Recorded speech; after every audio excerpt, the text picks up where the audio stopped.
خذ من اموالهم صدقة تطهرهم وتزكيهم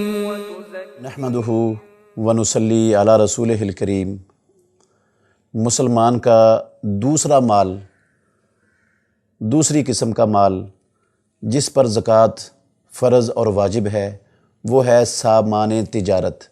جو مال کاروبار میں انویسٹ ہے، لگا ہوا ہے، چل رہا ہے، اس سارے مال پر زکوٰۃ دینا فرض ہے۔ اللہ رب العالمین نے فرمایا یا ایھا الذین آمنوا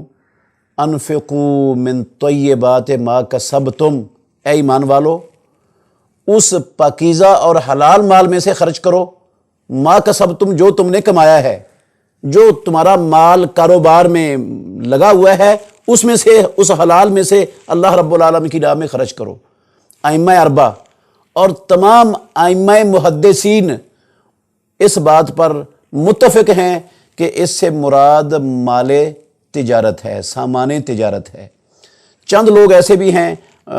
مسلمانوں میں جو مال تجارت پر، سامان تجارت پر زکوٰۃ کے قائل نہیں ہیں، لیکن ائمہ اربعہ اور تمام ائمہ محدثین وہ سب کے سب اس کے فرض اور واجب ہونے کے قائل ہیں۔ وہ سامان تجارت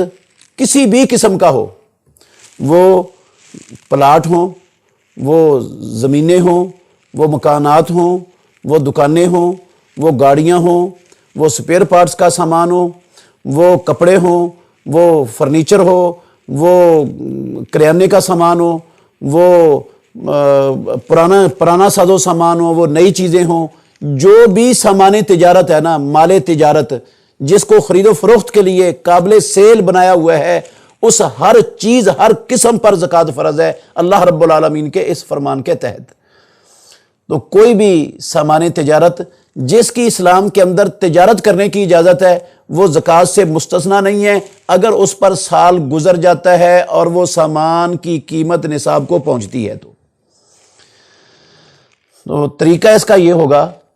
کہ جتنا قابل سیل سامان بندے کے پاس موجود ہے، آج سال پورا ہونے پر اس کی موجودہ قیمت خرید نہیں، اس کی آج موجودہ جو قیمت ہے اس قیمت کو آپ معلوم کر لیں، موٹی آج اس کی قیمت کتنی ہے۔ جتنا سامان قابل سیل ہے، چاہے وہ خام مال کی شکل میں ہے اور چاہے وہ پروڈکٹس کی شکل میں ہے، اس کی قیمت ہو گئی۔ نمبر 2، اس کے اندر جو کیش آپ کے پاس ہے وہ کیش اس کے ساتھ جمع کر لیں۔ نمبر 3، جو پیسے آپ نے لوگوں کی طرف آپ کے ادھار ہیں، آپ نے لینے ہیں لوگوں سے، کریڈٹ ہیں، ان کو بھی اس کے ساتھ جمع کر لیں۔ یہ 3 چیزیں جمع ہو گئیں۔ کل سامان تجارت، پروڈکٹ اور خام مال کی قیمت، موجودہ کیش اور جو لوگوں سے لینے ہیں، یہ تینوں اماؤنٹیں جمع کرنے کے بعد اب آپ دیکھیں کہ آپ نے کسی کا قرض دینا ہے تو جتنا دینا ہے وہ ان تینوں اماؤنٹوں میں سے اس کو منہا کر دیں، جو باقی بچے گا اس میں سے 2.5% زکوٰۃ آپ پر فرض ہے۔ اس سامان تجارت میں سے جس قسم کی بھی دکان ہو، جو بھی تجارت کرنا، جس کام کی اسلام نے اس کو حلال قرار دیا ہے، اس میں سے زکوٰۃ ادا کرنا لازم ہے۔ البتہ فیکٹری، دکان، ان کی عمارتیں، ان کے پلاٹ، ان کی مشینری، ان کا فرنیچر اور ان کی گاڑیاں، ان کے استعمال میں آنے والی گاڑیاں، یا جو بھی ساز و سامان ہے جو قابل سیل نہیں ہے، صرف ان چیزوں کو تیار کرنے میں، سیل کرنے میں استعمال ہو رہا ہے، ان کے اوپر زکوٰۃ نہیں ہوتی، ان کو حساب میں شامل نہیں کیا جاتا۔ حساب میں شامل صرف اس مال کو کیا جاتا ہے جو قابل سیل ہے۔ اسی طرح سال کے دوران جو آپ نے گھر بنا لیا، کپڑے بنا لیے، جوتے بنا لیے اور ساز و سامان گھر کا خرید لیا ضرورت کا، اسی طرح جو آپ نے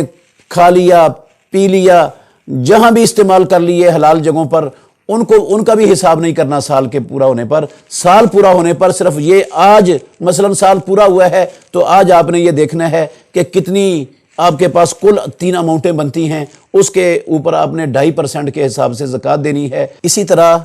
جو کرائے پر